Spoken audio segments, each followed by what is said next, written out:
Welcome into Outkick the Show. I am your fearless leader, Clay Travis. Yes, even on Labor Day, your boy keeps grinding away. If you haven't read the starting 11 already, get out and do it.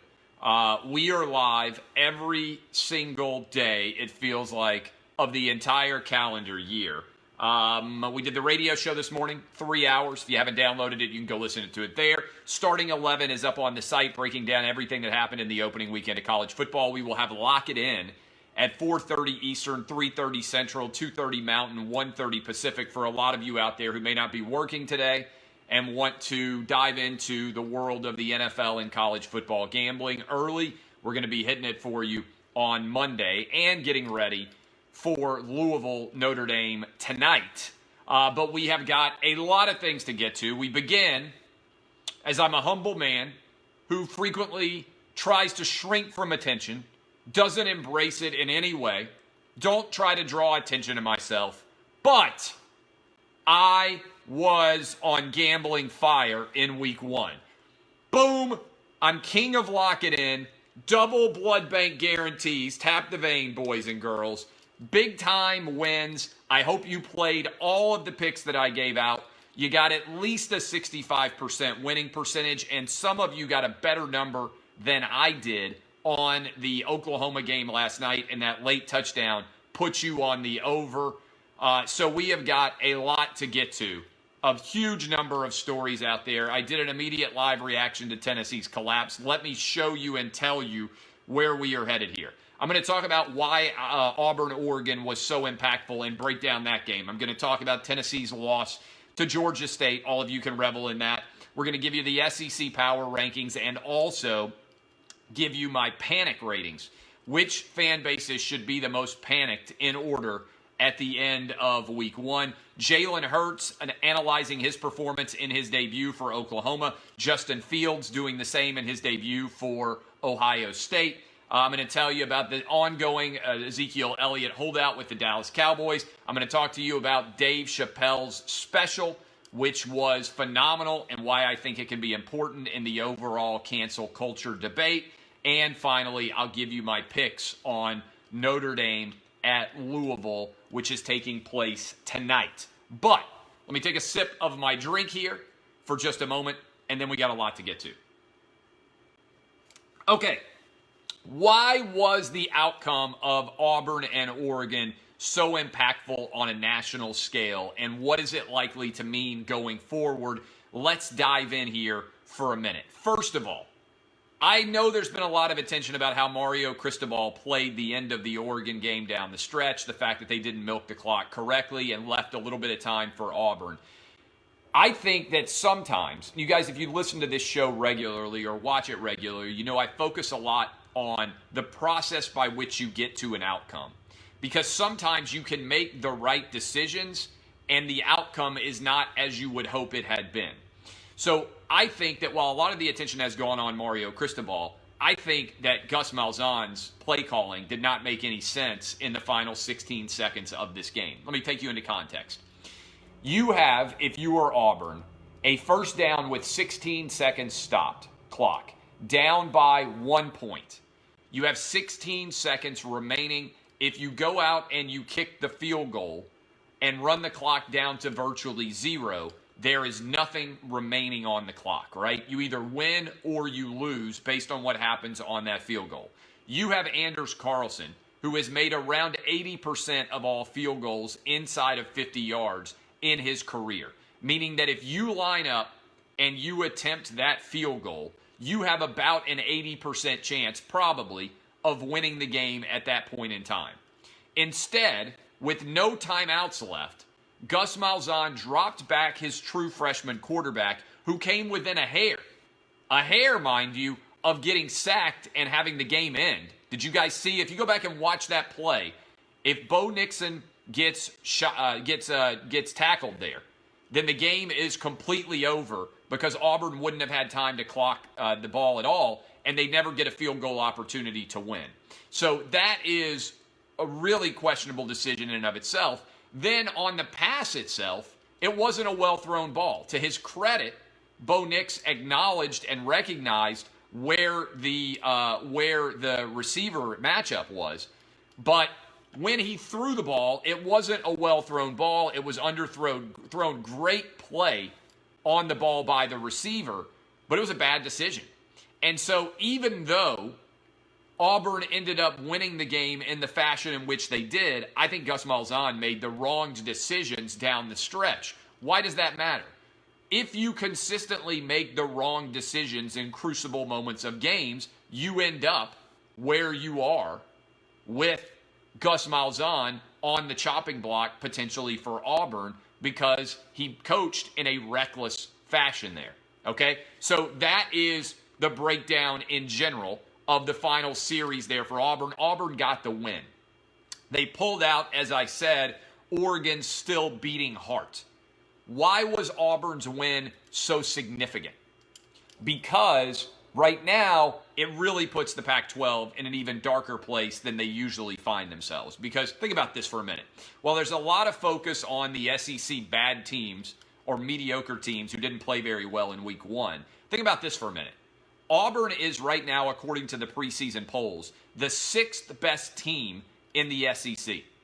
The 6th best team in the SEC was able to beat the best team in the Pac-12, a team that is starting in Justin Herbert, a presumptive top 10 overall draft pick at quarterback, a guy who has started a bevy of games for Oregon and knows their offense well. Auburn was starting their first freshman quarterback since 1946, a guy in Bo Nix who had never played in an Auburn Tigers game before.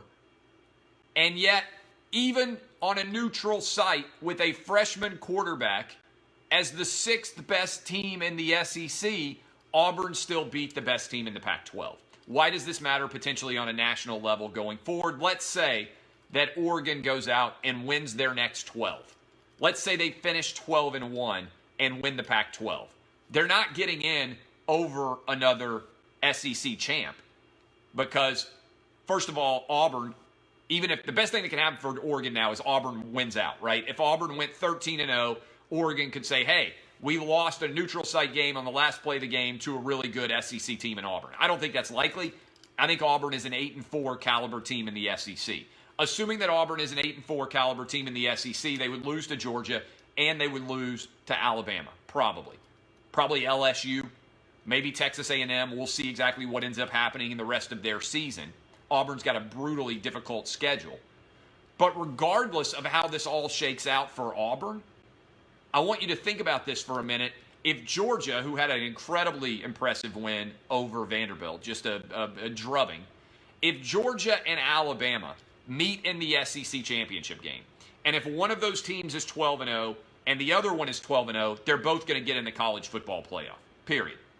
If one of those teams is 12-0 and the other one is 11-1 and the 11-1 team beats the 12-0 team, the 12-1 two teams would probably both get in the playoffs, and they would probably both get in the playoffs over anybody out of the Pac-12 unless Washington or Washington State or Utah, the other presumptive top teams in the West right now, unless they were able in the Pac-12 to go undefeated. So this is a massive and significant event. Pause here for a sec.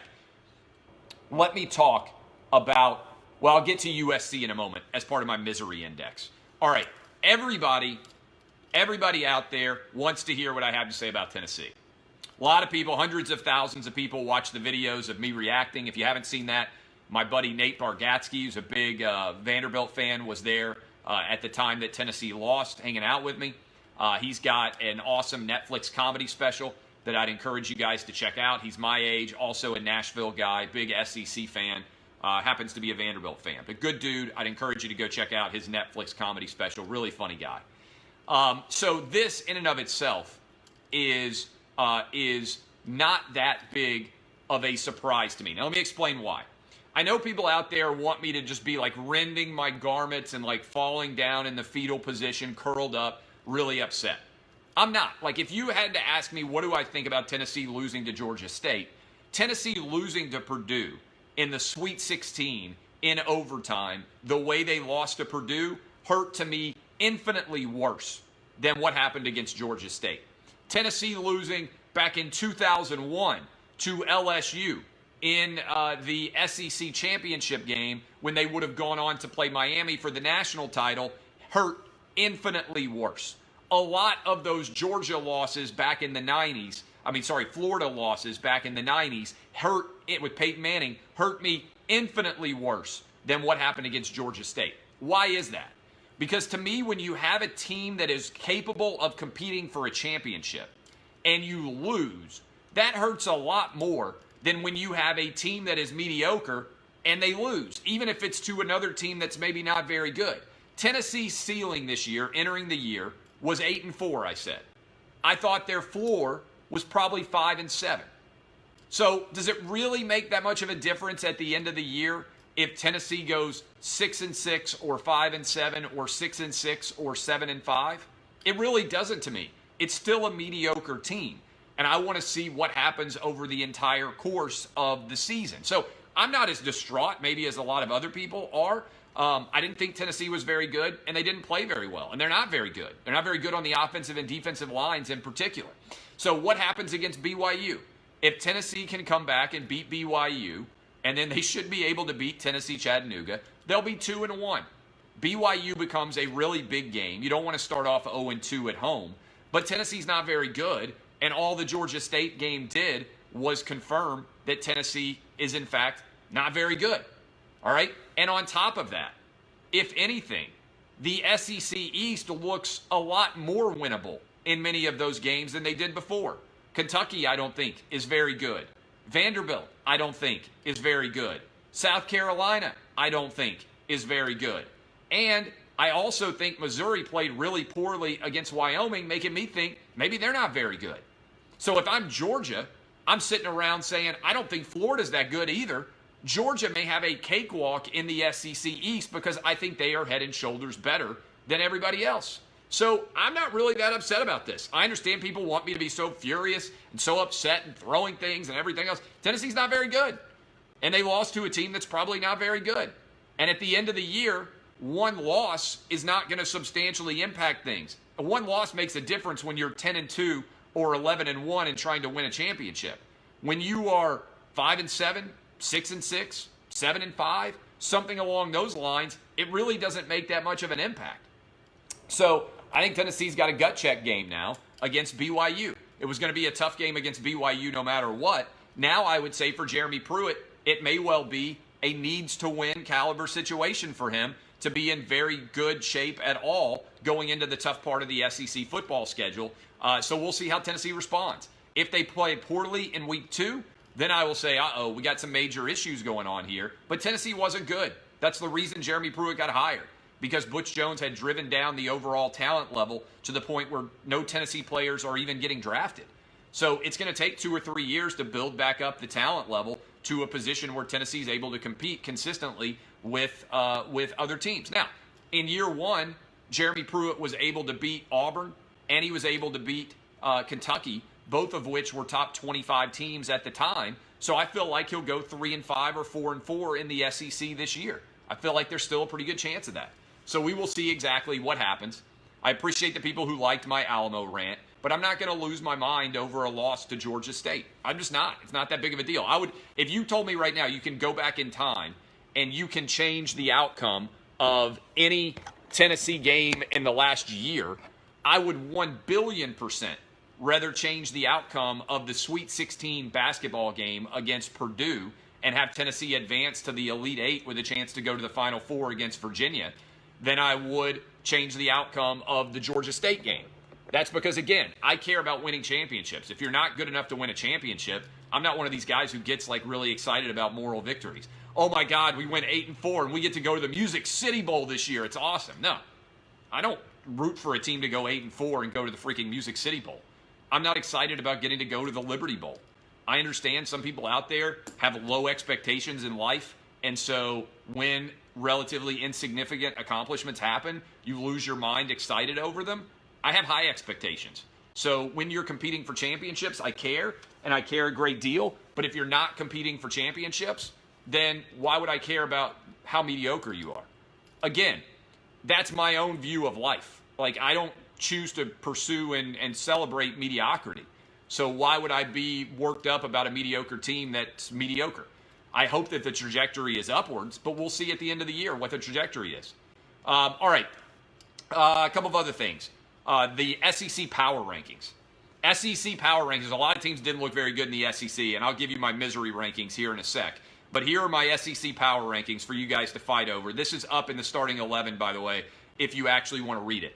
1 to 14, Bama, Georgia, LSU, Auburn, Florida, Texas A&M, Kentucky, Mississippi State, Vanderbilt, Arkansas, South Carolina, Ole Miss, Missouri, then a big drop, 743, Tennessee. All right? Big drop there right now. Tennessee is 743rd in the 1 to 14 power rankings of the SEC. So again, power rankings. Bama's the best team, I think, although I'm close to putting Georgia above them. I've got Georgia 2. LSU was very impressive in their win in week 1. Auburn got the win, even though I didn't think they were that impressive by and large. Florida, not very impressive, but beat Miami, which counts as a good win. Texas A&M, I've got it 6. We'll see what Texas A&M has this weekend on the road against Clemson, which might be the toughest game in Clemson's regular season.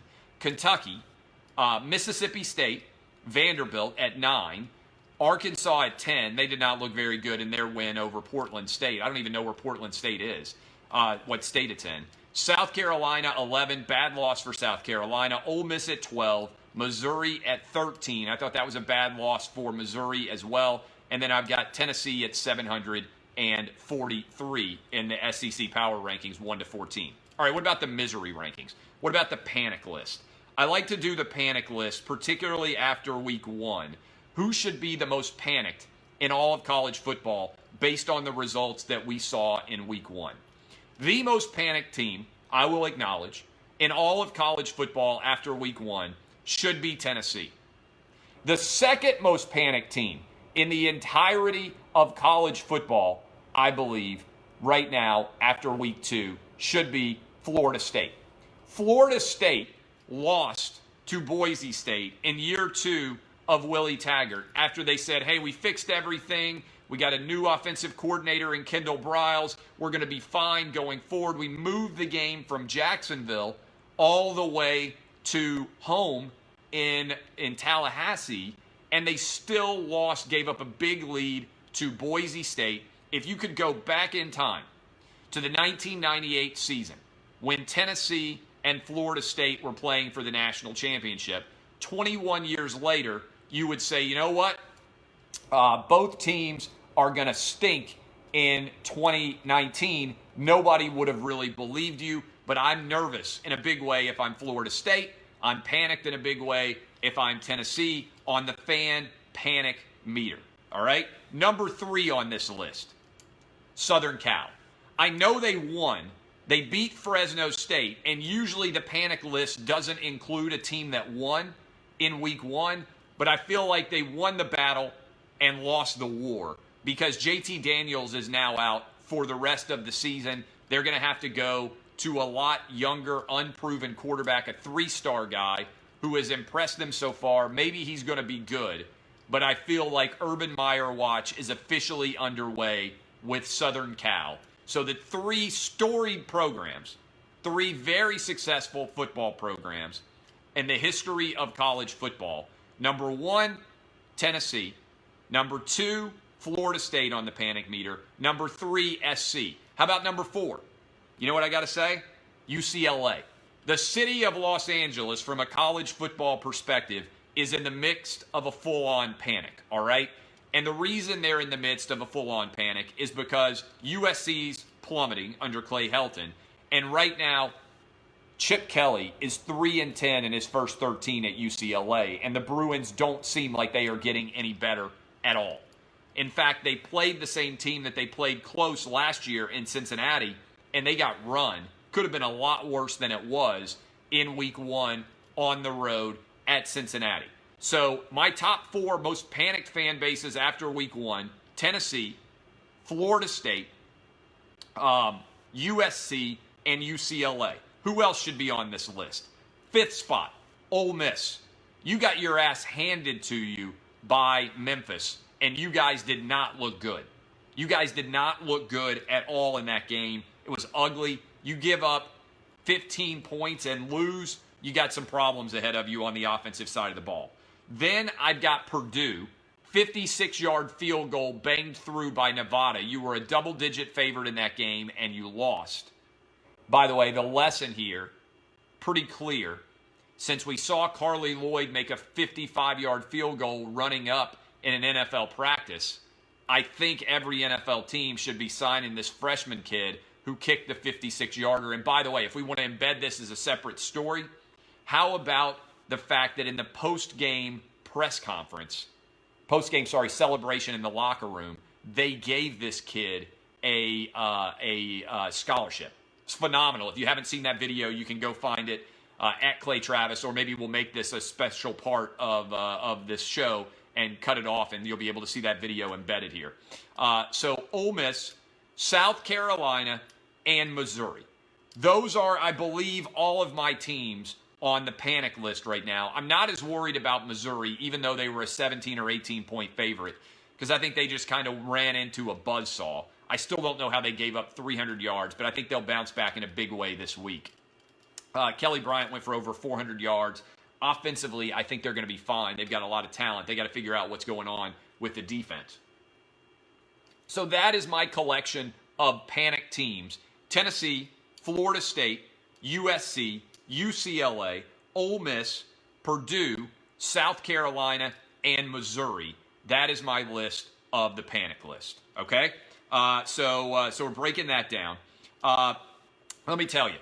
Jalen Hurts. It's, first of all, hard not to root for Jalen Hurts. Secondly, it seems to me like Lincoln Riley has mojo going in college football like I haven't seen at the quarterback position going all the way back almost to Steve Spurrier in the 90s. I know there have been other guys, Mike Leach, Chip Kelly. You can go through a lot of them over time. That it's like they don't even matter who they plug in at quarterback. They end up going out and performing. But we've never seen anything like what Lincoln Riley is doing right now, which is why it harkens me back to Steve Spurrier in the fun and gun days in the 90s. Lincoln Riley wins the Heisman Trophy for Baker Mayfield, wins the Heisman Trophy with Kyler Murray. Both guys go back-to-back number one. And right now, Jalen Hurts came out, put up 6 touchdowns against Houston, and other than a fumble, looked unbelievable in that offense right now. I feel like Lincoln Riley has got things rolling so well in Oklahoma right now that he could take 40-year-old Clay Travis, put me under center, and I could throw for 300 yards in a game with him. That's how good I think this offense is performing right now with what Lincoln Riley is doing. And that's the way you used to feel about Steve Spurrier, was it didn't even matter who his quarterback was. He plugged somebody in, and in the 90s, you knew they were going to be extraordinary. I mean, the dude even was so good. Do you remember when he alternated quarterbacks, like play-by-play? This is one of the craziest, most cocky things I've ever seen in my life. Steve Spurrier coached college football and alternated his quarterbacks play-by-play. Can you believe it? I mean, like it's amazing to even think about now. But Spurrier was so cocky in his play calling and his abilities on offense that he ran a quarterback in and out between plays, not series, not sharing snaps. He literally shared series between quarterbacks. One of the most unbelievable things I've seen. Jalen Hurts, I'm rooting for him. He's an exciting player, and he really looked like a different passer downfield. I know he missed CeeDee Lamb, I think it was, on the wrong side of him right before the fumble play late in the first half. I know he wasn't perfect, but he was pretty damn close to perfect. Over, 600 yards of offense or whatever the heck it was, and 6 touchdowns in his debut. Oklahoma only has 2 top 25 teams on the schedule. It's why they were one of my 4 picks for the playoff. Alabama, Clemson, Oklahoma, and Georgia were my 4 that I think are going to go into the playoffs. Justin Fields came out on fire for Ohio State. Another transfer quarterback, this guy from Georgia. They scored 28 points, boom, boom, boom, and then they were just okay after that point. I'm really excited to see how Fields does this coming up week against Cincinnati, who you know is going to be off the walls, motivated to try and take it to Ohio State, coming off of their win over UCLA. I think that Cincinnati's pretty doggone good. You know, Luke Fickell also going back into Columbus is going to be motivated. I think it's going to be intriguing to see what happens in this game. But for week one, Justin Fields looked fantastic in that offense, in that brand new offense that's been built around him. I said in my starting 11 column, it's intriguing that the NFL and college football have diverged in this way. In the NFL, if you find a good quarterback, you never allow them to leave your program. You don't ever allow them to leave your franchise. In college football, we got guys who are starting all over at brand new teams. Jalen Hurts, Justin Fields, Jacob Eason, was certainly with the way that LSU looked in week one with Joe Burrow. All of these guys are just relocating from other teams. It is kind of intriguing to see. College football has diverged from the NFL in a big way there. The NFL, if they have an asset, never lets that asset leave, particularly at the quarterback position. And then you got a guy like Clemson, Kelly Bryant, who quits halfway through the season, goes out, throws for over 400 yards in week one with Missouri. Zeke continues to hold out. I don't think this is going very well. I've been on this for a while. All of the negotiation is taking place publicly. I don't know why Jerry Jones is constantly updating the media on the negotiation. Reports are that Zeke needs to be in by Tuesday to be able to play for Sunday's game against the Giants. We'll see whether or not it gets done. My position on this has been pretty straightforward from the get-go. I don't think the Cowboys need to bend here. The Chargers basically said to Melvin Gordon, all right, we're done negotiating with you. The season is starting. Good luck. So why would the Cowboys, if they've got Tony Pollard, who they think can be a decent fill-in, feel the need to pay Zeke when he still has 2 years left on his contract, particularly when Dak's contract is up at the end of this year, and so is Amari Cooper's? I just don't think there's a lot of sense, personally, in deciding to replace those guys, to give Ezekiel Elliott big money. I also, if I'm Jerry Jones, don't like the precedent of what could happen if you allow him to hold out with 2 years left on his contract. Why wouldn't another player do that as well? Remember, this is not like Emmitt Smith in 93, because back in 93, Emmitt Smith didn't have a contract. Dallas Cowboys start 0-2 with Derek Lassick at quarterback. Jerry Jones cuts him a check. If all of that is being compared here, it's not similar at all. Ezekiel Elliott, by the time his rookie contract is up, will have made $25 million. That's not actually that underpaid relative to what running backs tend to make. And to compare that with Dak, in the first 4 years of his deal, Dak will make $2.5 million. So that's wild. Dak is still showing up and playing. So is Amari Cooper, even though their contracts are up at the end of this year, meaning they are theoretically risking everything by not having new contracts. And I just don't think you can overpay here if you're Jerry Jones at the running back position. As good as Ezekiel Elliott is so far, the guys who are actually putting it on the line for your franchise, if you are Jerry Jones, are the guy you already rewarded, Jalen Smith, linebacker, and Ezekiel Elliott is out with 2 years left on his contract, while Dak and Amari Cooper are both playing with no years left on their contract. If Dak or Amari Cooper got seriously injured, they don't have any guarantee at all beyond this year.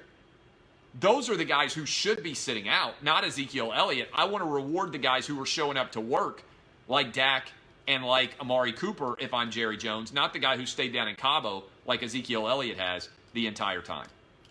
All right, I watched the Dave Chappelle Show special over the weekend with my wife. And I got to tell you, it's a Netflix special. If you haven't already watched it, I think it is an important watch for our culture right now. And I primarily think it's an important watch because we have allowed, as a society, regardless of whether you are a Republican or a Democrat, regardless of whether you are an independent, a libertarian, regardless of what your race is, your ethnicity, your religion, your sexual orientation, all those things, we have allowed a tiny, tiny subset of the American population to drive social media to almost entirely focus on this idea of the cancel culture. The idea of the cancel culture is basically, if you have ever said or written anything that I disagree with at all, you shouldn't be able to exist in our modern society.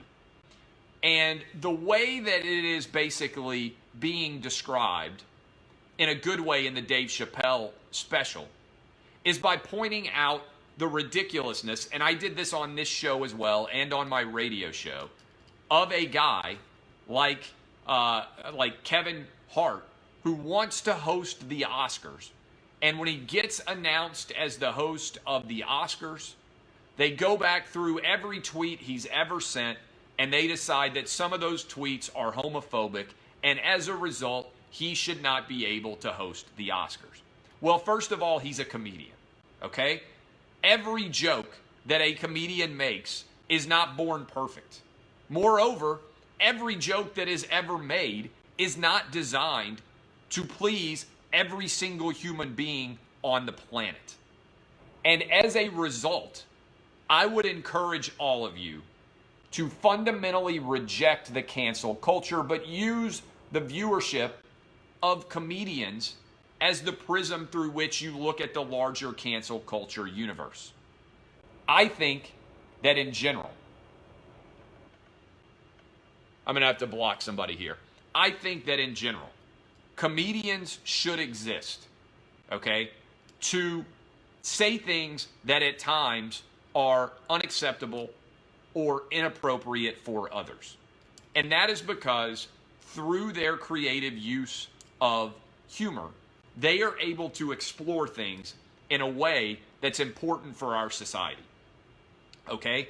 And that those conversations are important to have because as a society, we cannot allow people who are focused on canceling culture to be allowed to win, right? This is like my whole thing. It all ties in with the concept of cultural assimilation, right?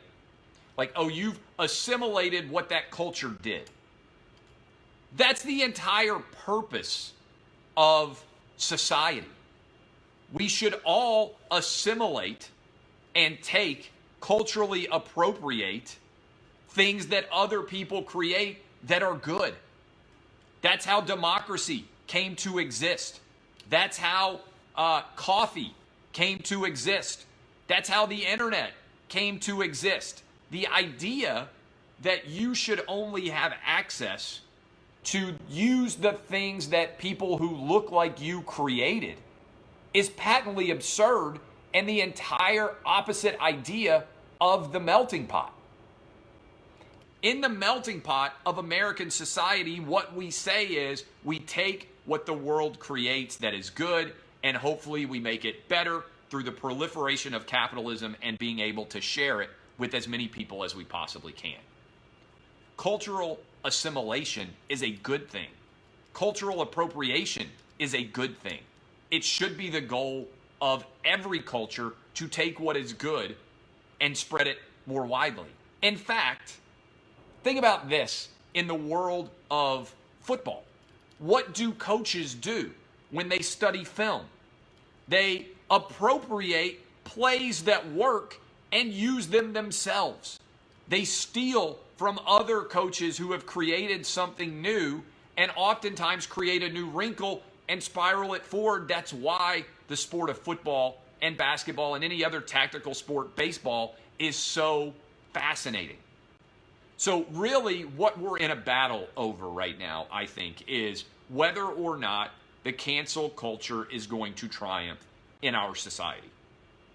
And I am utterly fascinated by it to see what exactly will end up taking place, because I think what it creates is the possibility of really unique alliances that cut across all of the tribalisms that people want to create today.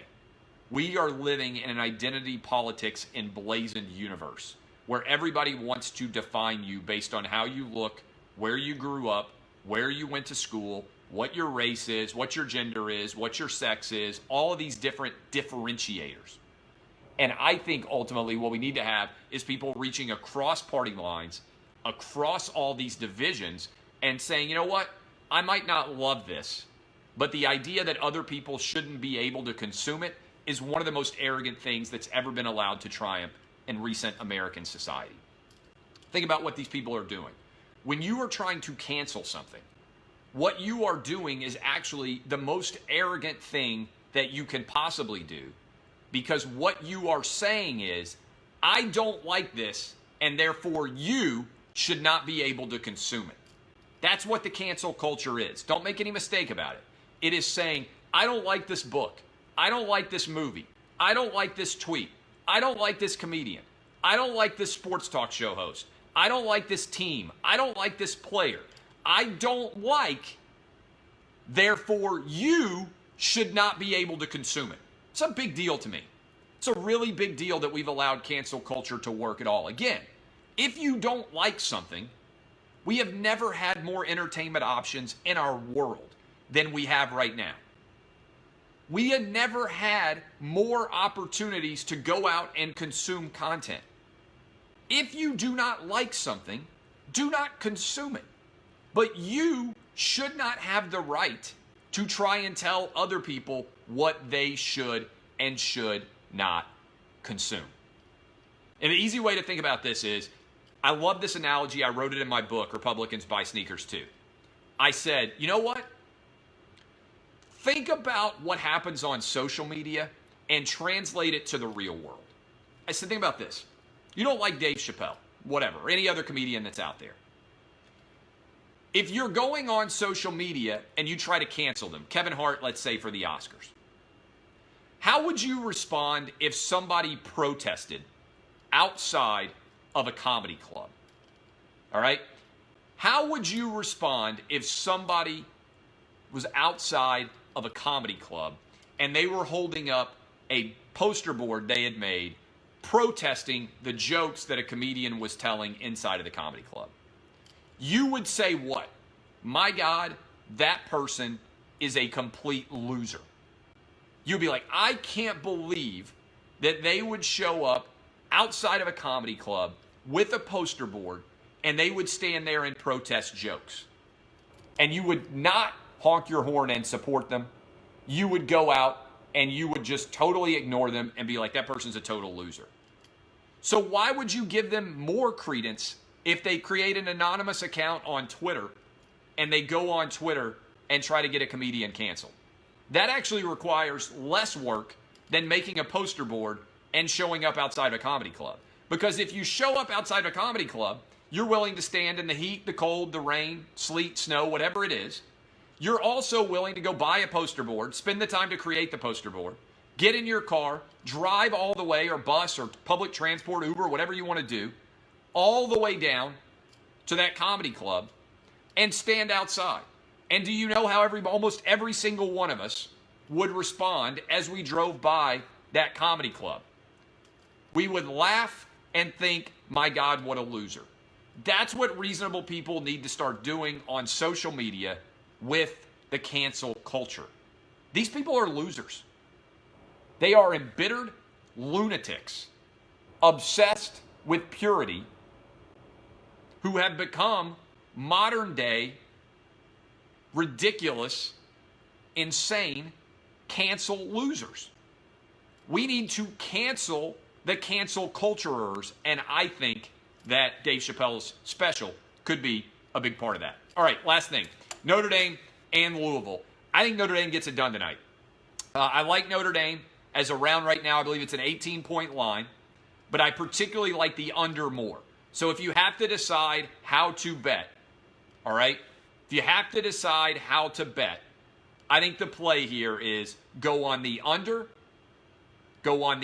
55 and take Notre Dame minus 18. I don't think Louisville has very much. I think they'll come out of the gates fairly strong, and then I think slowly Notre Dame defensively will shut them down. All right, love all you guys. I hope you took the bets this weekend. 65% winners, including double blood bank guarantees. I love all of you. I'll be on Lock It In, 4:30 Eastern, 3:30 Central, 2:30 Mountain, 1:30 Pacific. I am your king for the week. I'll have a brand new crown, and everyone on the show will hate me even more than usual because your boy is a big fat winner. All right, have a great Labor Day. DBAP unless you need to SBAP. This has been Outkick the Show, and I am Clay Travis. Oh, yeah, we got a new wins and losses, and it's with Colin Cowherd, and it's fantastic. Go listen. See y'all. All right, love you. Thank you, Facebook. See y'all.